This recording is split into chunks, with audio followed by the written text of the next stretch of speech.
எல்லாருக்கும் வணக்கம்.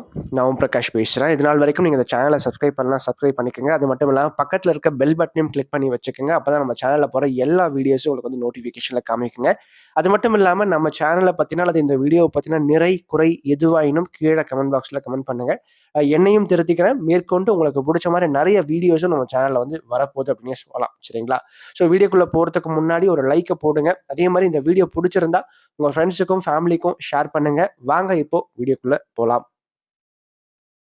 இந்த வீடியோ நம்ம என்ன பார்க்க போறோம் அப்படின்னா 2025ஆம் ஆண்டு அதிசார குரு பெயர்ச்சி பலன்களை பத்தி நம்ம தெளிவா பார்க்க போறோம். அதாவது குரு தற்போது மிதுன ராசியில சஞ்சரிச்சுட்டு இருக்காருங்க.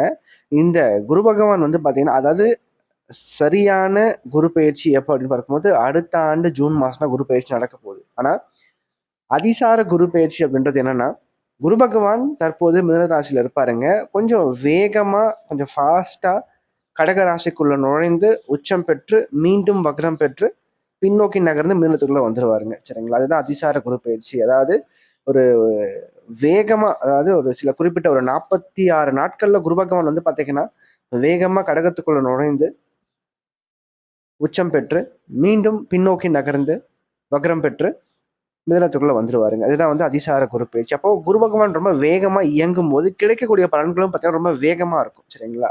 ஸோ இந்த ஒரு 46 நாட்கள் வந்து பார்த்தீங்கன்னா, குரு பகவான் வக்ரம் பெற்ற தன்மையில இருக்கும்போது, கிடைக்கக்கூடிய பலன்கள் வந்து ரொம்ப அளப்பறியாத பலன்களா இருக்கும். ரொம்ப மிகையான பலன்களா இருக்கும். ரொம்ப வேகமாகவும் இருக்கும் அப்படின்னே சொல்லலாம். சரிங்களா? ஒரு 1 வருஷத்துல குரு தரக்கூடிய பலன்கள 46 நாட்கள்ல குடுப்பாருங்க. அதுதான் இந்த அதிசார குரு பெயர்ச்சியோட ஸ்பெஷாலிட்டி அப்படின்னே சொல்லலாம். ஸோ அந்த வகையில இந்த அதிசார குரு பெயர்ச்சி எப்ப நடக்க போகுது அப்படின்னு பார்க்கும்போது 2025ஆம் ஆண்டு அக்டோபர் மாதம் 18ஆம் தேதி குரு பகவான் கடகத்துக்குள்ள நுழையிறார். சரிங்களா? உச்சம் பெற்று. டிசம்பர் மாதம் 3ஆம் தேதி வரைக்கும் கடகத்துல இருப்பாருங்க. சரிங்களா? அதன் பிறகு வக்ரம் பெற்று பின்னோக்கி நகர்ந்து மீண்டும் மிதுனத்துக்குள்ள வந்துருவார். அப்ப அதிசார குரு பெயர்ச்சி அப்படின்னு பார்க்கும்போது இந்த 46 நாட்கள், அதாவது இந்த அக்டோபர் மாதம் 18ஆம் தேதி முதல் டிசம்பர் மாதம் 3ஆம் தேதி வரைக்கும் இந்த பலன்களானது உங்களுடைய வாழ்க்கையில் நடக்கும் அப்படின்னு சொல்லலாம். சரிங்களா? ஸோ இது வந்து எப்படிப்பட்ட பலன்களை கொடுக்க போகுது, யார் யாருக்கு என்ன மாதிரியான தன்மைகள் கிடைக்கும், என்ன மாதிரியான ஏற்றங்கள் உங்களோட வாழ்க்கையில கிடைக்க போகுது, யார் மூலமாக என்ன கிடைக்கும்ன்றத தெளிவா பார்க்கலாம் வாங்க. இது வந்து ரிஷபராசி ரோகிணி நட்சத்திரத்துல பிறந்தவங்களுக்கு எப்படிப்பட்ட ஒரு தாக்கத்தை கொடுக்க போகுது அப்படின்றத தெளிவா பார்த்துடலாம். அதாவது ரிஷபம், ரோகிணி காலபுருஷனுக்கு 2வது ராசியா வருங்க. ரோகிணி நட்சத்திரம் ரிஷப ராசியில 2வது நட்சத்திரமா வரும். சரிங்களா? அவருடைய அதிபதி அப்படின்னு பார்க்கும்போது சந்திரன். ரிஷபத்தை பொறுத்த வரைக்கும் இதனால் வரைக்கும் ராசிக்கு 2ஆம் இடத்துல இருந்த அந்த குரு பகவான் தன்னுடைய 8ஆம் இடமான அஷ்டமஸ்தானத்தை பார்த்து வலுப்படுத்திட்டு இருந்தாருங்க. இப்போ குரு ராசிக்கு 3ஆம் இடத்துக்கு அதிசார கதியில பயிற்சி ஆகிறார். உச்சம் பெற்று லாபஸ்தானமான 11ஆம் இடத்தை பார்க்கிறார். அதாவது இந்த 12 பாவகங்களே வந்து பார்த்தீங்கன்னா, அதிகமான வருமானம், அதிகமான பொருள் வரவை தருகின்ற ஸ்தானம் லாபஸ்தானமான 11ஆம் இடம் தான். உபஜயஸ்தானங்கள்ல உயர்ந்த ஸ்தானம். அப்படி இருக்கும்போது இந்த 11ஆம் இடத்துல வந்து பார்த்தீங்கன்னா, உங்களுக்கு மிகையான வருமானங்கள் கண்டிப்பாக உண்டு. சரிங்களா? 11ஆம் இடம் உபஜயஸ்தானமா வரும், பணபர ஸ்தானமாவும் வரும். ஸோ அப்படி இருக்கும்போது 11ஆம் இடத்துல என்ன சனி வேற உட்கார்ந்திருக்காரு. அந்த சனி குரு பார்க்கிறார். 11ஆம் வீட்டையும் குரு பார்க்கும்போது, பணமானது எப்படி வருது தெரியும். அந்த அளவுக்கு வருமானத்த கண்டிப்பாக உங்களால வாழ்க்கையில பார்க்க முடியும். ஸோ மிகையான ஒரு வருமானம், மிகையான ஒரு லாபம் தொழில் ரீதியா கண்டிப்பா கிடைக்கும். நீங்க என்ன தொழில் செஞ்சாலும் சரிங்க.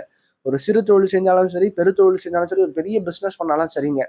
உங்களுக்கு உங்களுடைய ஜாதக வலுவுக்கேற்ப நல்ல லாபம், நல்ல பொருள் வரவு கண்டிப்பா உண்டு. கண்டிப்பா போடுற முதலீட்டை விட லாபங்களை மிகையாக நீங்க பார்ப்பீங்க. இரட்டிப்பு வருமானம் கண்டிப்பா உண்டு. வேலை இல்லாதவங்களுக்கு வேலை கண்டிப்பா கிடைக்கும். வேலை மாற்றம் செய்யலான் இருக்கவங்களுக்கு அந்த 3ஆம் இடமான அந்த மாற்றங்களை குறிக்கின்ற முயற்சியை குறிக்கின்ற அந்த ஸ்தானத்துல குரு பகவான் உச்சம் பெறதுனால எடுக்கிற முயற்சியில ஜெயிச்சு காமிப்பீங்க. முயற்சியால் முன்னுக்கு வருவீங்க. அவ்வளவு எளிதில தோல்வியை கண்டு துவண்டு போக மாட்டீங்க. அது மட்டும் இல்லாம தன்னம்பிக்கை அதிகரிக்கும் இந்த காலகட்டத்துல. இருக்கின்ற இடத்தில் ஒரு புகழ்பெற்ற ஒரு நபராகவும் நீங்க வருவீங்க. ஒரு 4 பேருக்கு தெரியிற மாரியான ஒரு தன்மைய, ஒரு திறமைய நீங்க வளர்த்துக்கிட்டு முன்னுக்கு வருவீங்க. மூத்த அதிகாரிகளால் புகழப்படுவீங்க. இதுநாள் வரைக்கும் கிடைக்காம இருந்த அந்த உத்தியோக உயர்வு, சம்பள உயர்வு, பணி உயர்வு சம்பந்தப்பட்ட விஷயங்கள் தற்போது உங்களுக்கு நடக்கும், கிடைக்கும். வாங்குற சம்பளத்தை விட எக்ஸ்ட்ரா ஒரு படி சம்பளத்தை பார்க்கின்ற ஒரு காலகட்டமா நிச்சயமாக இருக்க போகுது அப்படின்னு சொல்லலாம். நல்ல லாபம், மிகையான வருமானம், மிகையான ஒரு புகழை வந்து ரிஷபம், ரோஹிணியில பிறந்தவங்க இந்த காலகட்டங்களை ருசி பார்ப்பீங்க. நல்ல ஏற்றத்தை பார்ப்பீங்க. அதே மாதிரி 7ஆம் இடம், 9ஆம் இடம், 11ஆம் இடம் இந்த 3 இடங்கள் குரு பார்வைக்குள்ள வர்றதுனால திருமண வயதில் இருக்கக்கூடிய ரிஷபம், ரோஹிணியில பிறந்தவங்களுக்கு திருமண வாழ்க்கையை குரு பகவான் அமைத்து கொடுப்பார். டக்குன்னு வரன்னு அமையும். சரிங்களா? எல்லாமே கொஞ்சம் ஃபாஸ்டா குயிக்கா நடக்கும். சரிங்களா? இதுல டிலேன்றதே இருக்காது. இந்த இடத்துல நடக்கிற காரியங்கள் எல்லாமே ரொம்ப வேகமா இருக்கும். அதுதான் அந்த அதிசார குரு பயிற்சி. நல்ல நண்பர்கள் கிடைப்பாங்க. நண்பர்களால் ஆதாயங்கள் உண்டாகும். அது மட்டும் இல்லாம இந்த காலகட்டத்தை பொறுத்த வரைக்கும் பாத்தீங்கன்னா எதிர்பாராத அல்லது எதிராளிகள் மூலமாக வருமானம் கிடைக்கும். நீங்க எதிரிகள் கூட நண்பர்களாக மாறக்கூடிய ஒரு நேரம் அப்படின்னே சொல்லலாம். பாக்கியத்தை குரு பகவான் பார்க்கும்போது இந்த நேரத்துல நீங்க பார்க்கும்போது திருமணமான பெண்களுக்கு அந்த யாருக்கெல்லாம் அந்த குழந்தை பாக்கியம் சார்ந்த விஷயங்கள் இன்னும் கிடைக்காம இருக்கு அல்லது ட்ரீட்மெண்ட் ஏதாச்சும் நீங்க எடுக்க போறீங்க அப்படின்ற பட்சத்துல தற்போது அது வெற்றியை கொடுக்கும்.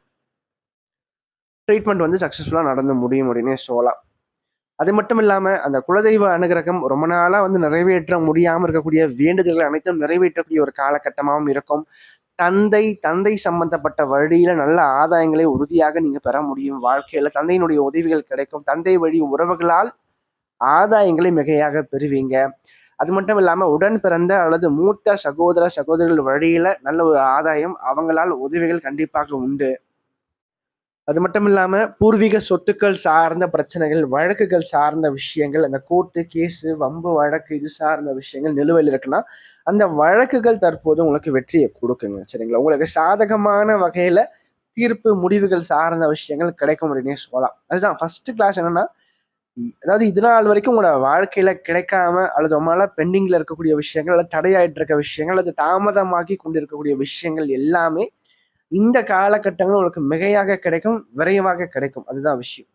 ஏன்னா சனிக்கு குரு பார்வை கிடைக்கிறது ஒரு விசேஷமான ஒண்ணுங்க. இந்த நேரத்துல இருக்கக்கூடிய குழந்தைகளும் பாத்தீங்கன்னா ரொம்ப அதிர்ஷ்டசாலியா வருவாங்க. சரிங்களா?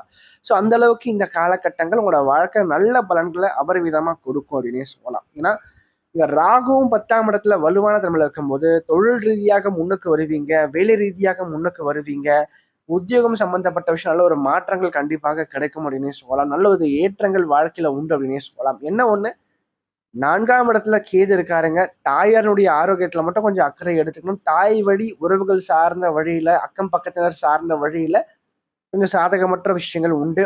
வீடு, நிலம், வாகனம் சார்ந்த விஷயங்கள்ல கொஞ்சம் கவனம்ன்றது தேவை உங்களை பொறுத்த வரைக்கும் இந்த காலகட்டத்துல. மேலும் இந்த வீடியோ உங்களுக்கு பிடிச்சிருந்தா லைக் பண்ணுங்க. பிடிக்கலன்னா நீங்க தாராளமா நீங்க டிஸ்லைக்கும் பண்ணலாம். சரிங்களா? அதே மாதிரி இந்த வீடியோ பத்தின ஏதாவது கேள்விகள் எதுவாக இருந்தாலும் நீங்க கமெண்ட் பாக்ஸ்ல கமெண்ட் பண்ணலாம். அது நல்ல விஷயமா இருந்தாலும் சரி, கெட்ட விஷயமா இருந்தாலும் சரி, உங்களோட தோன்ற விஷயங்கள் நீங்க கமெண்ட் பாக்ஸ்ல கமெண்ட் பண்ணுங்க. அது சரியா இருந்தா இன்னும் எனக்கு பூஸ்டப்பா இருக்கும். அது தவறான ஒரு இதுவா இருந்தா நான் அதை திருத்திக்கிறேன். சரிங்களா? நன்றி, வணக்கம்.